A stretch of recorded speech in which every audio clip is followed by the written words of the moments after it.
दिल्ली में 93, कोलकाता में 92 और मुंबई में पेट्रोल का दाम 97 तक चला गया है और कुछ जगह पर प्रीमियम पेट्रोल तो 100 के पार चला गया है।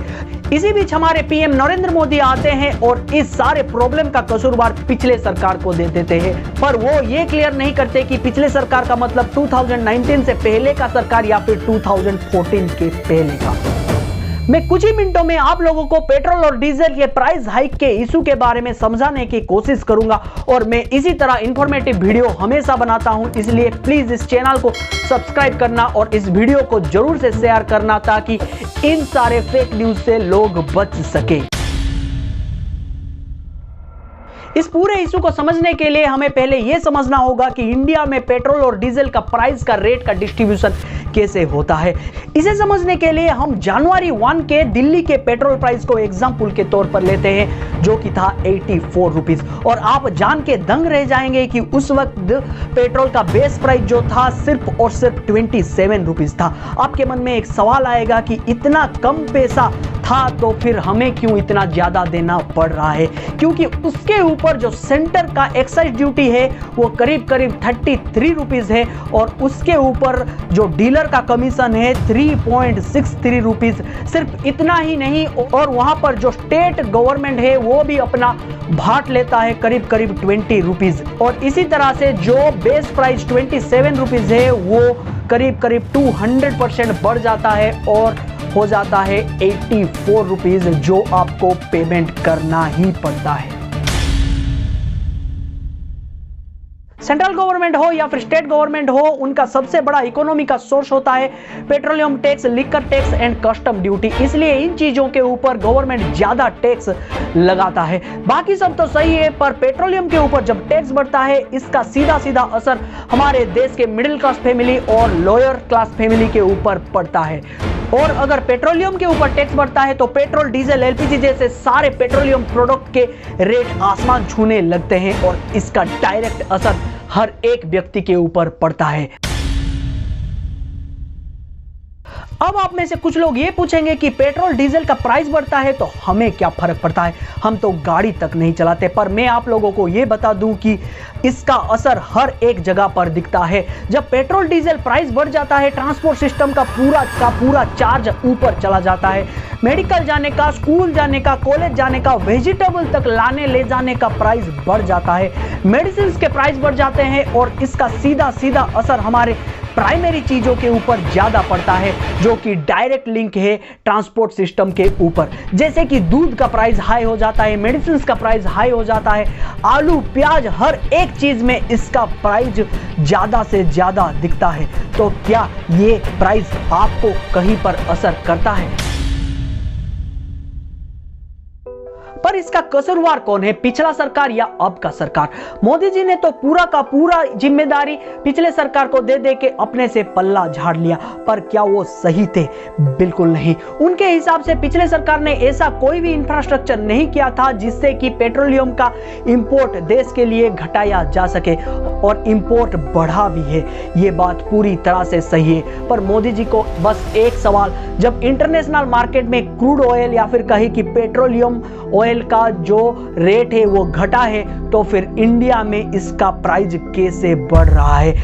और आप लोग देखेंगे तो इंडिया के सारे पड़ोसी देश में पेट्रोल का रेट बहुत ज्यादा कम है।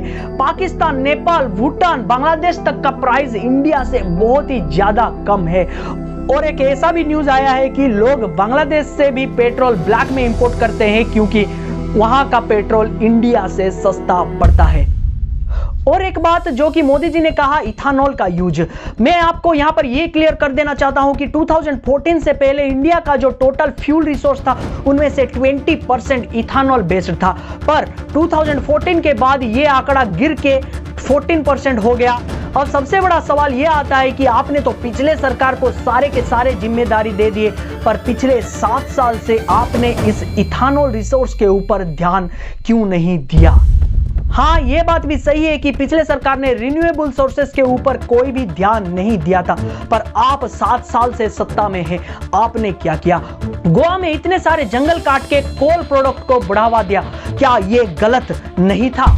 अगर मान भी ले कि गवर्नमेंट अपने इकोनॉमिक वीकनेस को छुपाने के लिए या फिर अपने प्रॉफिट के लिए पेट्रोल डीजल जैसे प्रोडक्ट के ऊपर टैक्स ज्यादा बढ़ा रहा है, तो कौन सा गवर्नमेंट इसका जिम्मेदार है, स्टेट गवर्नमेंट या फिर सेंट्रल गवर्नमेंट?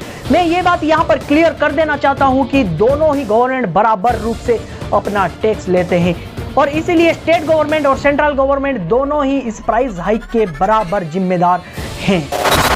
अब आप में से कुछ लोग ये आर्ग्यू करेंगे कि अगर टैक्स बढ़ाया नहीं जाएगा तो गवर्नमेंट के पास पैसा कहां से आएगा?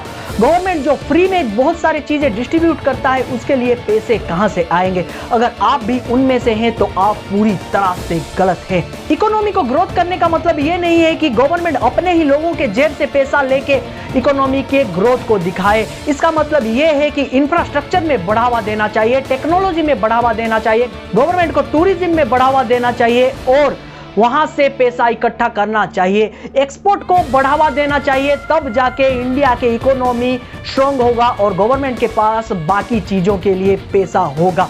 मंदिर, मस्जिद, मूर्ति के ऊपर खर्च ना करके मेडिकल, एजुकेशन, इंफ्रास्ट्रक्चर के ऊपर गवर्नमेंट को काम करना चाहिए, पैसा खर्च करना चाहिए, तब जाके देश आगे बढ़ेगा और इतना ज्यादा टैक्स अपने ही लोगों के ऊपर लगाने की जरूरत नहीं पड़ेगी। अब सबसे बड़ा सवाल यह आता है कि आप इसमें क्या कर सकते हैं? आप खुद से एक सवाल पूछ सकते हैं, क्या आपको फर्क पड़ता है? मैं ये बात भी यहां पर बता दूं कि कोई भी रिच पर्सन या फिर नेता को इससे कोई फर्क नहीं पड़ेगा, क्योंकि इस पूरे प्राइस हाइक का सीधा सीधा असर हमारे जैसे मिडिल क्लास फैमिली और हमारे जैसे गरीब फैमिली के ऊपर ही पड़ेगा। कोई भी बॉलीवुड सेलिब्रिटी हो या फिर कोई भी बाबा हो या फिर कोई भी नेता हो, उनसे तो आप उम्मीद ही छोड़ दें, क्योंकि वो लोग अपने एजेंडे को पकड़ के रखते हैं। जब कोई टॉपिक उनके एजेंडे के सपोर्ट में आता है तभी वो ट्वीट करते हैं, बाकी टाइम वो पूरी तरह से चुप। इसलिए मेरा ओपिनियन यही रहेगा कि आप खुद के लिए आवाज उठाएं, अब तो अपने लिए खड़े हो जाइए और अपने नेताओं को ये सवाल पूछिए कि अगर इलेक्शन के वक्त ये वादा किया था कि पेट्रोल और डीजल के दाम कम होगा, तो क्यों वो वादा आज जुमले हो गए? अंधभक्तों की तरह सरकार की हर एक गलती को डिफेंड मत कीजिए, अपने आंख खोलिए। और एक आखिरी बात कि इस वीडियो को जरूर से हर एक जगह पर शेयर कीजिए ताकि लोग जागरूक बने और अपने नेताओं के ओपोज में आवाज उठाए, उनसे प्रश्न पूछे। और अगर मेरा ये वीडियो आपको इंफॉर्मेटिव लगा हो या फिर थोड़ा सा भी हेल्पफुल हुआ हो तो प्लीज इस चैनल को सब्सक्राइब कीजिए, क्योंकि हम ऐसे ही गलत चीजों के ऊपर हमेशा आवाज उठाते रहेंगे।